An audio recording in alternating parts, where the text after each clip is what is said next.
Good afternoon, good evening, or good morning, depending upon where you are in the world, and welcome to today's DevOps.com webinar. I am Charlene O'Hanlon, moderator for today's event, and I welcome you. We have a really interesting webinar on tap today, but before we get started, we do have a few housekeeping items we need to go over. First of all, today's event is being recorded, so if you miss any or all of the event, you will be able to access it on demand after the webinar. We will be sending out an email that contains a link to the webinar on demand. And we are taking questions from the audience. So at any time during the presentation, if you have a question for our presenter, don't wait, don't hesitate, just use your GoToWebinar control panel and submit your question. And we will take a few minutes near the end of the presentation and go over the questions. We also have 3 polling questions right at the top of the presentation, so please encourage you to participate and answer the 3 polling questions that we have. Okay, with that, we'll go ahead and kick off today's webinar, which is a DevOps tutorial to set up intelligent machine learning-driven alerts. Our speaker today, and I know I'm going to butcher his name, and so I hope he will forgive me for that, but our speaker today is Sébastien Léger, who is founder and CEO of LoudML. Sébastien, thank you so much for joining me today. I appreciate it. Thank you very much, Deb. Thank you for having me. So you can say Sébastien Léger, or you can also say Sébastien. That's okay. Oh, thank you. Thank you very much for having me, and hello to everybody. So let's go through this exciting presentation. And by the way, we're also going to have a live demo today. We'd like to start, if it's possible, by a really short poll. I'd like to ask you some questions. I understand we have different people in the audience today, so this is going to help me get a better feeling about who you are and how I can fine-tune my pitch today. Okay, we'll give you guys about 15 more seconds to go ahead and get your response in, and then we'll close this out. And we are coming up on, all right. Okay, we'll go ahead and close this poll now, and we'll take a look at the results here. It looks like the majority of folks are from the Americas. So. Okay, cool. Thank you. All right, great. So we'll click on the second poll here and send this one out. Who are you? Select one of the following: DevOps, IoT, or other. So. It's a super difficult question to answer. Who are you? That is true. Yeah. most difficult one of all. Sometimes I ask myself that daily. I don't know. So, all right, great. We'll give you guys about 10 more seconds. Submit your response. And these are going to be some interesting results. All right, I'm closing them out now. And here are the results for that one. It's almost evenly divided. That's really fascinating. So, all right. Interesting. All right. Helpful? All right. Okay, we'll do the last one right now, and then we'll get to the presentation. All right, the last one. Are you familiar with these machine learning terms, training and inference? So a simple yes or no question. Go ahead and submit your response, and then we'll push out the results when it looks like everybody is pretty much voted. And we'll give you guys about 10 more seconds. All right, here. Okay, gonna go ahead and close this one out now. And here are the results. It's like the majority of folks are not familiar with those machine learning terms. So. Okay, interesting. All right. So thank you very much for giving me the feedback. I'll try to give you more context on that. Let's go so we can get started. Well, obviously in 2018, there's been a lot of hype and dreams around new technologies. Well, some of that technology includes AI and machine learning. So we're going to talk about that today. But in reality, there's a lot of confusion out there. what I like to say, it's that it's not really about solving new problems. It's more about solving existing problems with a better implementation. And this is what we are going to see today. In this session, we want to show you an example of what is achievable and what is possible today. Before we really kick off, I'd like to say thank you very much to, all of the people who have given us feedback in 2018. What I can tell you is we're working super hard and we have huge plans for 2019. So what's coming for 2019 is like 10 times better than anything we've done before. So stay tuned to what we're doing. The agenda today, so we've been we're going to go across a large number of questions and topics. The most interesting one is the fact we are running a live demo. Obviously, you can ask me questions at the end. I'd like to have your questions. So some of you said, yes, you are DevOps, you are in DevOps, you're in IoT, you are in another industry. So the user stories we hear when it comes to DevOps, lots of that is around uptime or downtime because you're so many applications you need to maintain. So sometimes it's e-commerce, sometimes it's something else. But at the end of the day, you have hundreds of thousands of users and connecting daily to these applications. So any downtime is quite critical. And what we see, and we have seen over the last years, we've seen many organizations shifting to a DevOps way of doing things. So that includes continuous integration, continuous deliveries. So you no longer have one update of your application every year. So sometimes it's many, many different updates.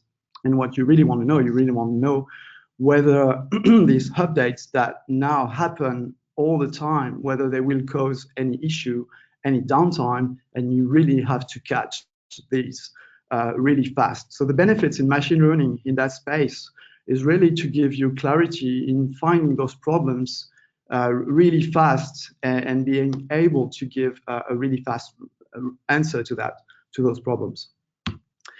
The next, use case, a big one is security, and it's not really different from the previous one.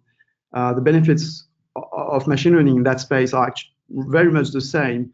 I would only add there's even more automation opportunities because once you spot actually abnormal behavior, you have many opportunities to give an automation and to use automation and to automatically remediate the issues that you found. So it's quite exciting as well. The next one is IoT, and it's quite a big one. We all become more and more familiar every day with IoT, and we see lots of sensors oftentimes used to monitor valuable assets. So these sensors are used to monitor these valuable assets, and here the benefits of machine learning is the fact that there are thousands, hundreds of thousands of assets being monitored, so you can't have your eyes everywhere. So how do you really keep an eye on all of that and really can scale up? Well, it's impossible to have your eyes everywhere, so you need to scale up and take action on those assets if they are damaged or if they're not operating normally. So what we see in all these different use cases is the fact that it requires some function, some kind of automation and alerting, and this is where machine learning can help you a lot. The requirements, so although you find different types of data, those are metrics, events, logs, different types of data, but at the end of the day, the requirements you have on these alerting functions are really much the same. Requirements about scalability, about accuracy, and also functionality, as you see that in all these data sets, you'll find features, for example, seasonality, so things that would change, for example, during the day or during the week or the weekends. So we find these requirements apply in all these different use cases. So today we are going to use a live demo of what we call the Tickle stack. And the Tickle stack is the tick stack from influx data plus the added machine learning functions inside the stack that we use today. So we're using LoudML. Before we really get into the demo, I would like to point you to useful resources. First of all, you can find resources on a website. There's also a blog on Medium. You'll find all the information you need to run what we are going to see today. All this information is available on Medium. Also, you'll find source code examples on GitHub. So the first thing you can do is already to clone this GitHub repository, and then I will show you where you can find useful information. Yeah, just a few words. So we are going to see data today. The pipeline we have and we are going to see today is this one. On the left-hand side, there's a collection of data, collection of metrics. In the middle, you'll see the database storing all this information. At the bottom of the screen, so we are going to use mainly the web UI today. I just want to mention the fact that there are CLIs, so if you prefer the CLI, clearly there is a CLI. There's also HTTP APIs that you can use, but today we are mainly going to focus on the web UI. It's much more, I would say, interactive from a demo perspective. So then the machine learning component sits on the right-hand side. So it's both fetching data from the database and writing back data to the same database. It's also sending information to the component you can see on the right-hand side that is called capacitor, and we are going to see today that capacitor is actually able to send notifications to different applications. We are going to use Slack today, but just the same, you can use any other application. It's really super flexible. Switching screens now, and let's get started with this demo. Sorry.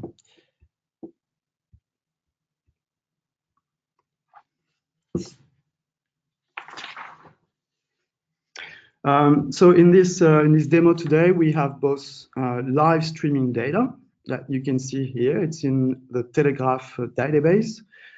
So we have live streaming data, we'd say from a data center. Here, the Amsterdam 1 data center has a number of hosts. So we're collecting different metrics, different values in real time from these data centers here. And we also have offline data. I'm going to go through the offline data also. It's interesting as well. It's called NAB. So maybe some of you may be familiar with NAB. So first of all, let's take a look at live streaming data. If I can, I need to resize my screen. Okay, and minimize that. So I have on the right-hand side, I have my Slack channel here. It's the LoudML Slack channel. And we have also now on the left-hand side, the Tickle stack, the web interface of this application. So let's take a look first at live data. So we have live data from the IMS1 data center, what I can already do. So let's have a look. Let's have a look at what happens at 10 seconds interval. Let's have a look at this data, let's say over the last 6 hours. Well, we can already see it's not exactly random. There's an interesting trend in this data. So what we're going to do. So we're going to use the last 12 hours of data, and I'm going to click this button here. It's called one-click ML. Well, you can guess it's using machine learning, and what it does. I'm going to click. There we go. So what it does, it's actually creating a baseline of the data that we just selected.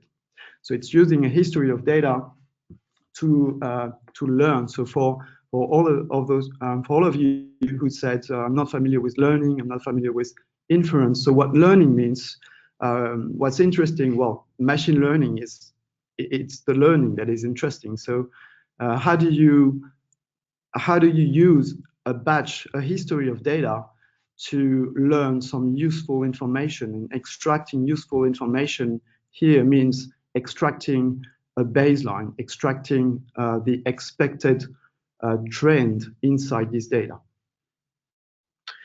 So that's our first baseline. I can also create another one here, selecting, for example, one given host inside the,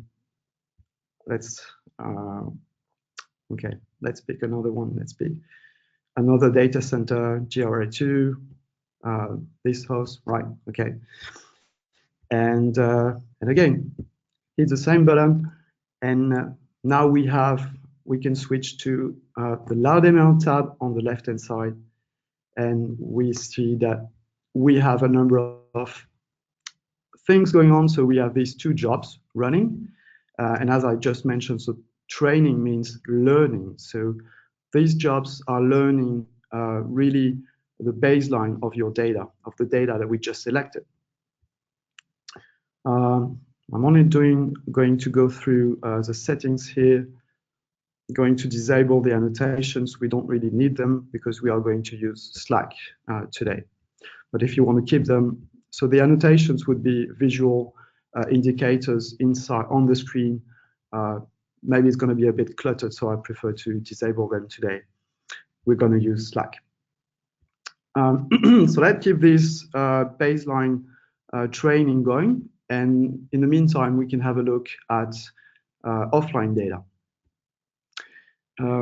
First, offline data. So this is coming from a public data set that you can find on the internet. It's called NAB, Numenta Anomaly Detection Benchmark. So it's a set of real-world data, some of them coming from AWS, some of them coming from ad exchanges, and other types of data. So real-world data that is used as a benchmark to know whether the outlier detection is working or not and how good it is. So we can have a look at some of these data. Let's have a look first here. This one is called CPU utilization HG. So that's an auto-scaling group. So an auto-scaling group, for example, if you're running on AWS, you're familiar with that. It's the fact that you can have multiple instances scaling up and down according to the load inside your cluster.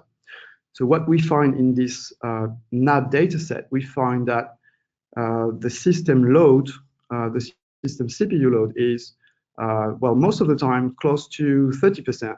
And about every hour, it spikes to 100%, sometimes close to 65%. So we can assume that in this auto-scaling group, maybe there's one instance or two instances, and this spike at 100% may be that AWS thinks your system can handle the load using only one instance. And when you see 65%, you might have two instances running, but this is okay. Well, this is happening every hour or so there's no need to worry here. And so you see where this is going. If you would use, for example, a static threshold on this data set at, let's say, 99, so quite high. So we'd say 99. Well, it would be pretty annoying because you would receive every hour you would receive a notification when this spike happens. But this spike is nothing to be afraid of. It's just the way the system is running on a normal basis. And what you see in the back, so the actual data is the blue line, and the baseline is the blue shade that you find on above and below the data. That's giving you a range of what's expected to be okay. If I zoom into this specific data point, you can see at the top, the actual load is 66%. And what the baseline expects to be okay is between 56 and about 100. So that's using the NAB CPU utilization data sets. Well, obviously there are outliers and anomalies in these data sets. So let's see what they look like. If we move to this data set and we see what's happening later, so that here starts on the 12th of July of 2014, at some point, the data is completely off the charts. So there you see. So everything seems quite okay, and all of a sudden it goes completely off the charts. So then you know that your system is no longer operating as it was before. So that's for the NAB CPU utilization dataset. Another example in this same dataset is a New York taxi. Well, New York taxi is that's measuring how many passengers are using a New York taxi every day. So we can see what's interesting in this dataset is you can see quite clearly some seasonality. So it looks here in this window that you have a Saturday and a Sunday, and it's a bit lower than the next 5 days, where you see the trend that increases and then down again for the next 2 days. So we can see that it's also an interesting data set to use to baseline data that contains seasonality and seasonal information. And also, well, it also has a number of spikes here. And well, yeah, so that's one of the labels that is embedded in the NAB data set. We can see the spike here as an outlier, as an anomaly compared to the baseline. So that's we have for offline data. Now let's go back and see what we have with live data. So we had 2 jobs, 2 baselines running. We can see the training is completed. So when the training is completed, it means you can use the baseline. You can see what it looks like. So we are going to create first 2 dashboards to have a look. What I'd like to do as well, I'd like to forecast what the baseline should look like for the next hours. So let's input here a few values.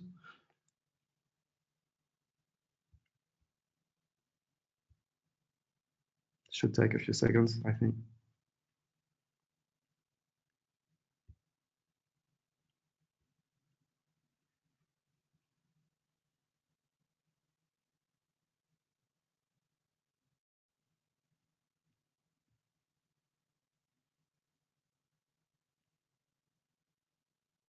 Hey, while we're waiting, just want to remind the audience, if you have a question about any part of today's presentation, go ahead and use your GoToWebinar control panel and submit your question, and we'll take a few minutes near the end of the presentation.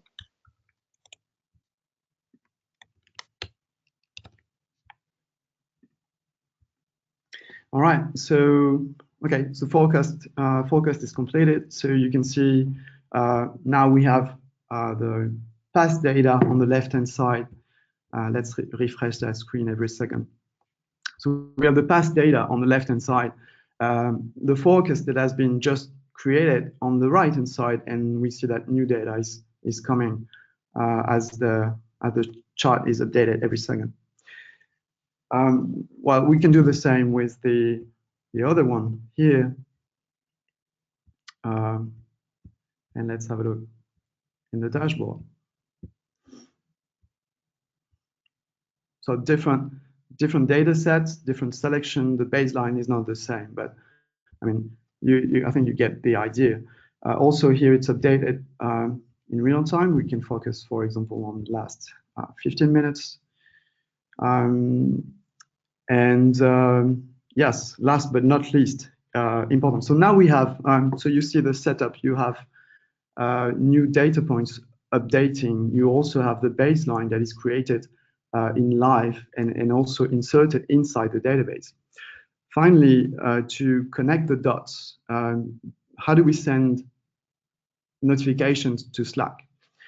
So what you'll find if you clone the GitHub repository, you'll find, so you can start at the loudml top directory, go down inside the Docker repository, directory, and here you'll find a capacitor configuration file. So this file has a number of settings. The Slack settings are here. There's only a few values you need to define here: workspace, URL, channel, so that you can really send those notifications to your own channel. The same is, well, it's just as easy with PagerDuty. So it's only a few settings to enable, and you're ready to go and send the alerts and the alarms to PagerDuty. So let's go back to this window here. To connect all the dots, there's one more thing we need to do. We need to have a look at capacitor. So capacitor is the one you see here, alerting on the left-hand side. You can click on Manage Tasks. I must have that here. All right, it's already open. So when you're managing tasks in capacitor, what you can do is you can take action on live data. And that's what we have here. So we have something called a tick script. So tick script is it's not more difficult if you have done, I don't know, maybe Excel functions. So well, it's a really handy language and script language to learn. And the one you have on screen is a very basic example. So the first thing in the first block, you can see it's reading information. It's reading information from the live streaming data that comes out of the machine learning job. So it's reading the baseline. It's not reading the whole database because that would be huge. So it has to filter information. You can imagine it's like a select that you would execute on top of your SQL database. That's quite the same. So that's the select part. The more interesting part is the one below. It's no more than 5 lines of code. So we have the baseline information that is coming from the machine learning job. And this baseline information also contains a flag that is telling us for every data point, is this information normal or is it an anomaly? So it can be true or it can be false. So we'd like here to use the change detect function to identify when there is a change. So when the system believes there's a start for a new anomaly or it's actually the end of that anomaly. And what the alerting function below does is by default, every new alert will be a warning. And when it's really a critical one, so when the probability is pretty high that it's actually a true anomaly, when it's above 99.7, it's going to have a critical level, and we only need to format the message and send it to Slack. Really, a few lines of code, and you are good to go. So that's what we're going to do now. So this is our tick script. We have the machine learning job running now already. I believe now all we have to do is to send a few anomalies inside this data set. I'd like to keep, So I like to keep the Slack channel in the background so you can see what's happening in real time. Maybe I need to resize, this chart, right? Okay, let's go with the anomalies.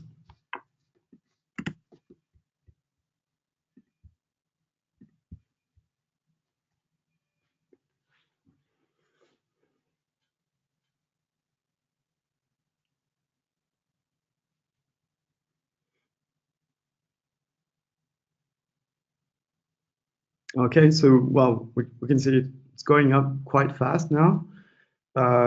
It's off the charts. So it's absolutely outside the baseline. So we've seen here a number of messages in the Slack channel saying, well, you should be worried because there's an unexpected data that has been identified in the live data stream. So we're getting a new message in the channel. Now it seems like it's going back to something good. And here we have new notification. Everything is back to normal. And you can see that on the screen. So we have our live data now coming back to within the range of the baseline. So everything looks much better now. So what we see now, so we've seen how to connect the different dots, how to connect the dots together, how to connect influx data, applications, the web UI, the tick script in Capacitor, how to connect to Slack, and how to use the machine learning outputs to extract some valuable information and filter the anomalies from the normal data. That's probably 99.9999% that exists in your data. Here, new anomaly, new spike, new notifications in the channel. And that's what I have now for this demo today. So let's go back to the slides.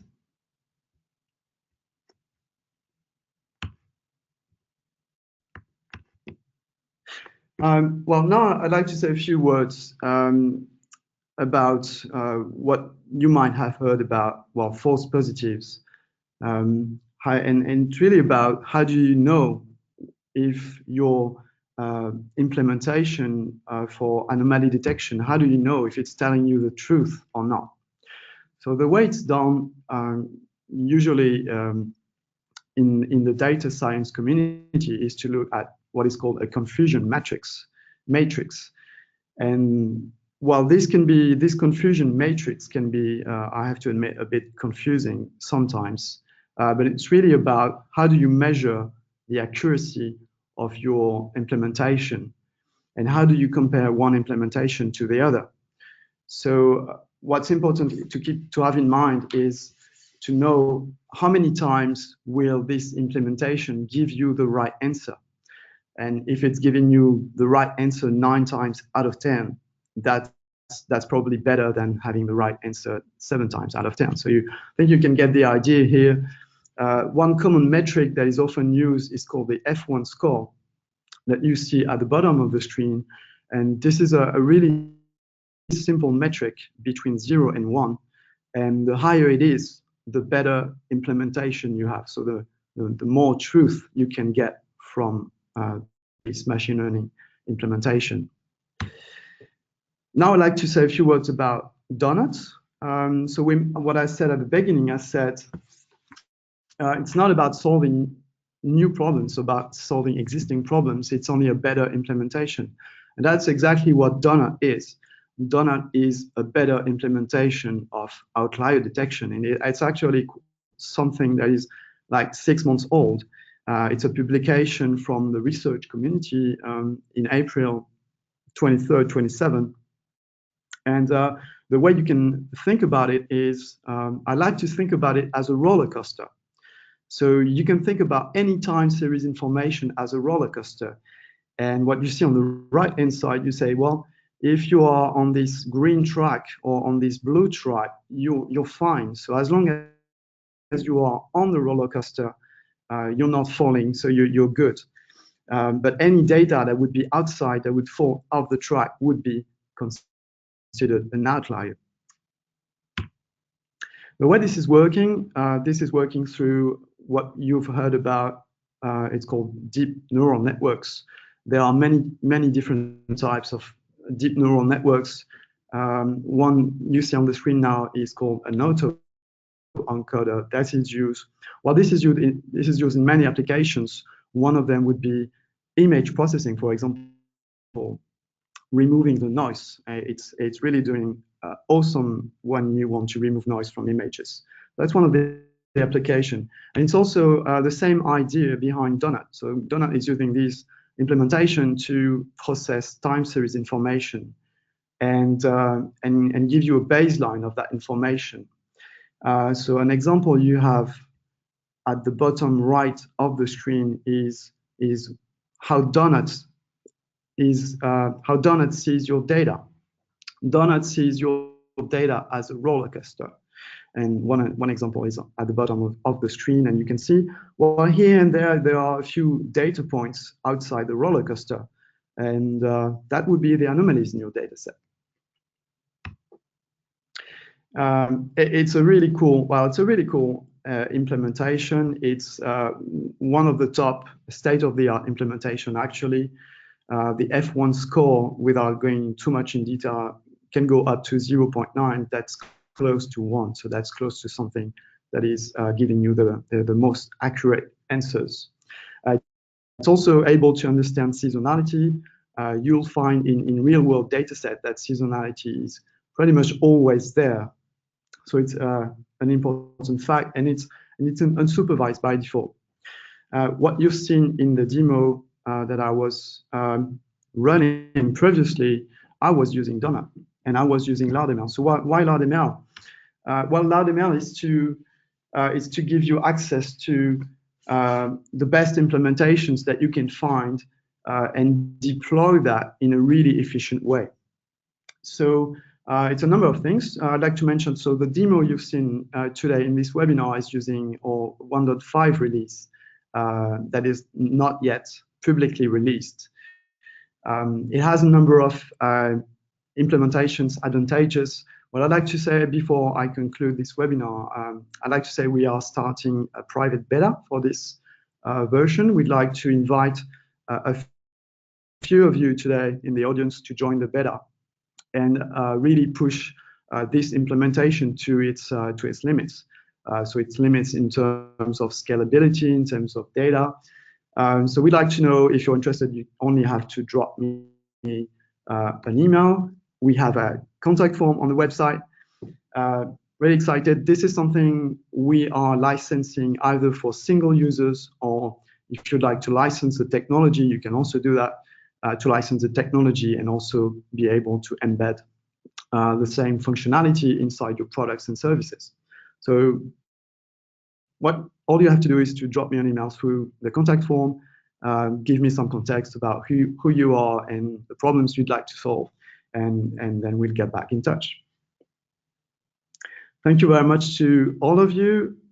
And you must have some questions, and I'd love to discuss about, well. Excellent. All right, great. We have gotten some great questions in so far, but there's plenty of time. If you have a question, please go ahead and use your GoToWebinar control panel and submit it, and we'll get to as many questions as we can. Okay, first question here. Will there be something like a Grafana integration?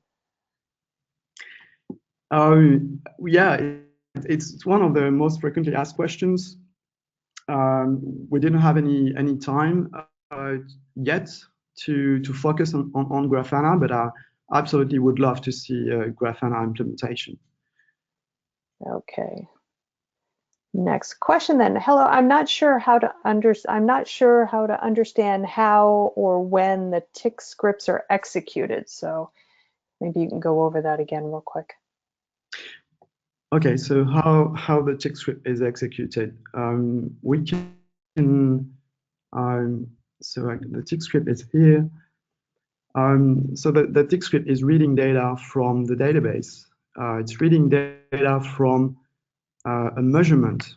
We can see here from, so it's reading data from that measurement. That measurement is called prediction, telegraph, and so on and so on. And if I look here, you'll see in the telegraph database that there are a number of measurements. Here's one. That's the one. So this is the data that comes out of the machine learning function. So the baseline information is contained in this time series. Okay. All right. He actually asked if it was event driven.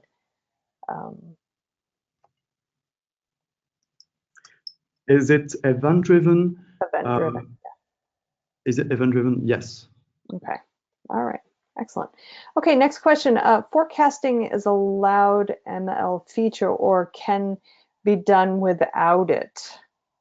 And will it be able to forecast something like disk usage or load average and so on? So is forecasting Sorry. a loudmouth, is forecasting a loud ML feature? Yes, it is. Okay, all right. So if would it be able to forecast something like disk usage or load average, things like that? It's yeah, well, you'll have to use different types of model. The one we've seen today is donut. Is when you have time series with seasonality and without any trend, in the sense without any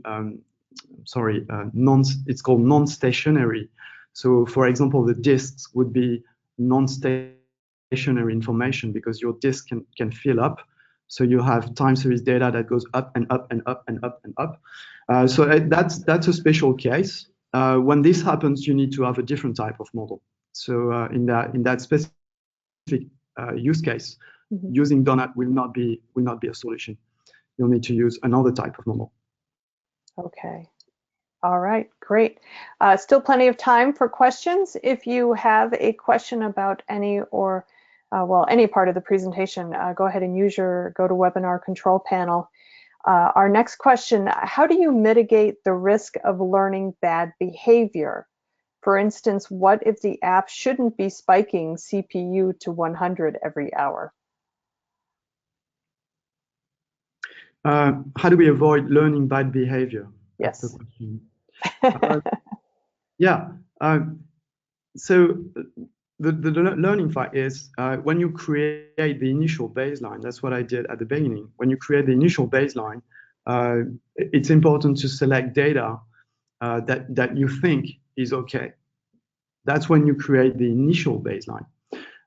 Everything that happens afterwards, you have new data that is captured every day, every hour, and this new data is also used for learning. So learning new data. So there might be different changes in the patterns, and that is used as well for learning. And when this happens, the anomalies are excluded from the training, so they have no impact on the accuracy of what you get.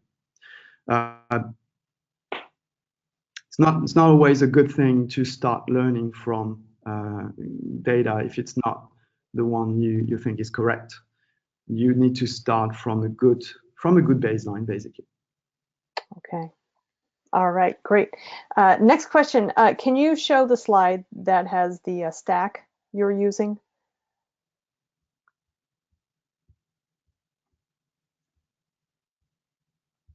Do you mean this one? Perhaps. The next question, actually from the same audience member, is there an integration with Nagios, Nagios, Elasticsearch, Logstash? Are multiple questions. So Yeah. is there an integration? Is there an integration with Elasticsearch? The answer is yes. Okay. Is there an integration with Nagios? Mm-hmm. I'm not so sure. We'll have to check documentation for Capacitor.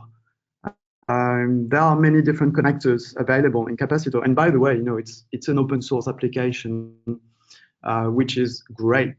Anyone can contribute additional plugins. This is what happens with Telegraph. We've seen, and maybe Influx Data, who's in the call today, can comment on that. We've seen many people giving open source contributions to Telegraph to capture different types of logs and metrics. The same would be true for Capacitor. So these alerting extensions, third-party applications that you might already have. I think I have a few from the top of my head. So Slack, PagerDuty, Alerta, VictorOps, Nagios. I'm not able to tell you 100%, but it's very well documented. So I'm sure we'll find the answer in the documentation. Okay. All right, great. Next question. Is there a way to use more metrics in one-click ML job, like load 1, load 5, and load 15?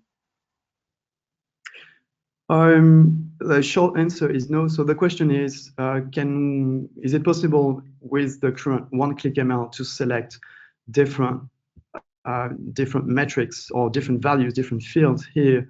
So, well, you might have, depends on the structure of your data. So you might have 1, 2, 3, 4, 5 different values. It's really super good questions. This is something we can do. In the current implementation, we don't have that. The one-click ML gives you a baseline, and we find that in 99% of the cases, people want to do a baseline using only a single metric. If that's absolutely doable, if we can select multiple metrics here and click on the button here, you would get a baseline using multiple fields, and that would be exactly, I think that would be interesting, clearly. All right. That's a feature that we think is slightly more advanced. So we've put that inside the configuration here. So if you drill down into the configuration for a job, you find features. So those features, there's only one here, but there's an option when you define a new model, you can define multiple features if that's relevant for your application. And in most cases, when it's IoT, you'll need to have more than one, clearly. Mm-hmm. Okay. All right, great. Next question. You mentioned that Donut may not be the appropriate ML model for all use cases. What types of models are available, and how should the user determine which to use or try? Yeah, there are different implementations for in machine learning. What I would definitely recommend is to use something that has been published, and if possible, something that has been published in 2018. Because what's really exciting is the fact that the research community is really really active and making like significant progress every 6 months. So you really want to have something that is up to date. If you're running something from 2017, it's probably not that good anymore. So my first recommendation would be definitely to look at something that is up to date, according to the latest publications and research. So that being said, so Donut is one of these implementations we have in LoudML 1.5. We are obviously planning to add other types of model and other types of implementation, and that applies to different use cases. So I think we need also to have in the documentation this type of recommendation, what model applies to what use case. It's a really, really good question. Okay. Does it answer your question? Well, we'll find out. We'll go ahead and move on. If it didn't, then I'm sure I'll hear back from Jim. So the slide that, going back to the slide that Quarantine was looking for earlier, was the one with capacitor and C. So not the one that you actually had on. So if you have, is it I know that's not that one. He said it was 2 previous. So this one? is that it? Hopefully it's that. So, okay. Don't worry about the slides. Yeah. We're going to put the slides maybe on SlideShare or something like that. Yeah, we'll definitely, as part of the webinar on demand, they will be on SlideShare as well. So, okay, we have a couple more questions here. So, are the baselines stored in the data sources? Yeah, the baseline is the output of the machine learning job. So it's being stored here by default. By default, it's being stored back in the same database. But that's what we do. That's what we do when we are running webinars and demos like that. But you can absolutely control if you like to send this information somewhere else. It's including inside the settings. You can send this information to something else. Could be sending directly to capacitor without storing the information in the database. could be sending the baseline to another system if you'd like, to another backend. It's absolutely flexible on that question. What we like to do, we like to send and write the data back to the database, because then it allows us to to have a look at these dashboards.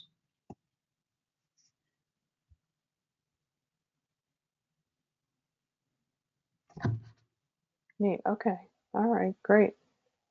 Okay, so we have about 10 minutes, so we've got time for a couple more questions. Let's see. Is it possible to create our own models in Load ML? I think it should be Loud ML. In LoudML, can you do your own implementation? Right. Can you create your own models? Well, you can. I don't know if that's a question about configuration or if it's a question about implementation. It's a great idea, I think. Having the ability to add more types of model, it's a great idea. We're not there yet. I think we have a good framework. Probably need some more features and plugins interface that people can use to do that. It's a great idea. I love it. Okay. All right, great. Next question. How can we use automation with this? Is it possible? How can you do automation? Many different ways. Automation, well, what we've seen mainly in this webinar right now is the web interface, but there's more. There's more. Let's have a look here. If we have a few more minutes, let's have a look. Yeah. So LoudML has a nice CLI to allow you to configure things.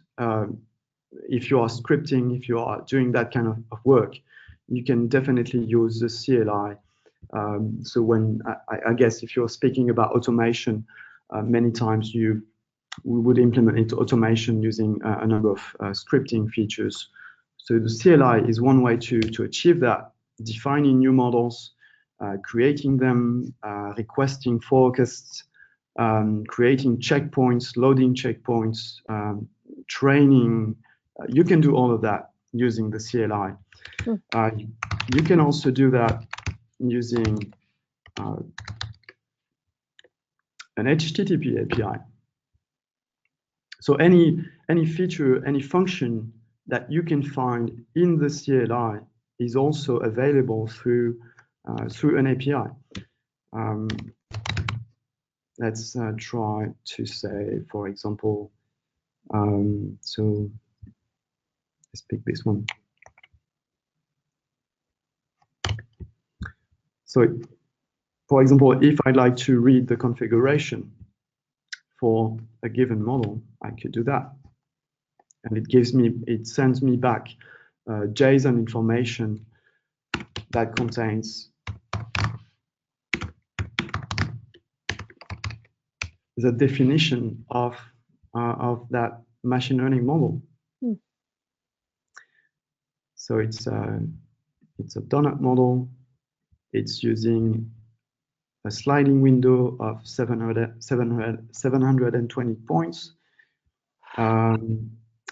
And it's using only one feature, as we've seen, because I created that one using the one-click ML button. So it has only one feature.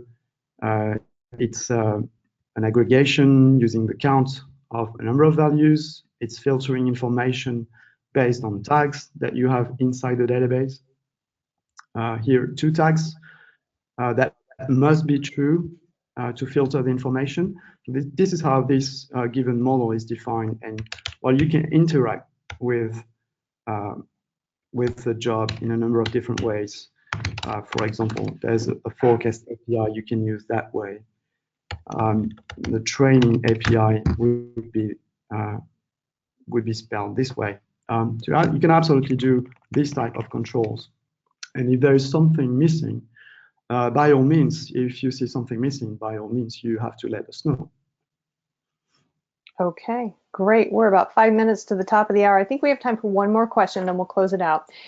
Besides the alerting, is LoudML able to actually trigger changes? I'm thinking about spinning up new nodes, connecting to some CI/CD tools, etc. LoudML, yeah, okay, cool questions. Can LoudML, question is, okay, can LoudML trigger other actions besides the alerting? It's not LoudML that does that, but Capacitor is a great tool to do that. So you would connect LoudML to Capacitor, and in Capacitor you would do what is called here a tick script. And that tick script can do many things. It can do the alerting, it can trigger a script, so you can write a bash script and call that. It can do the auto-scaling if you have Kubernetes or if you have AWS instances. It also has functions to do the auto-scaling directly. So maybe you are thinking about predictive auto-scaling. It's a great use case, and I think you can achieve that using LoudML and a tick script. Okay. All right, guys. Unfortunately, we're about out of time for question and answers. So I do want to thank everybody who did submit a question. We had some really great ones. And if we did not get to your question, I apologize. We just ran out of time. But just know that the folks at LoudML will be receiving a copy of all of the questions. And so I'm sure somebody from the organization will be more than happy to follow up with you offline. But again, I do want to thank everybody who did submit questions. Also want to remind the audience that today's event has been recorded, so if you missed any or all of it, or if you just want to watch it again, you will be able to do so. We're going to be sending out an email post-event that will include a link to access the webinar on demand. And you can also find the webinar on the DevOps.com website. Just go to the webinar section under on demand, and it should be right there waiting for you.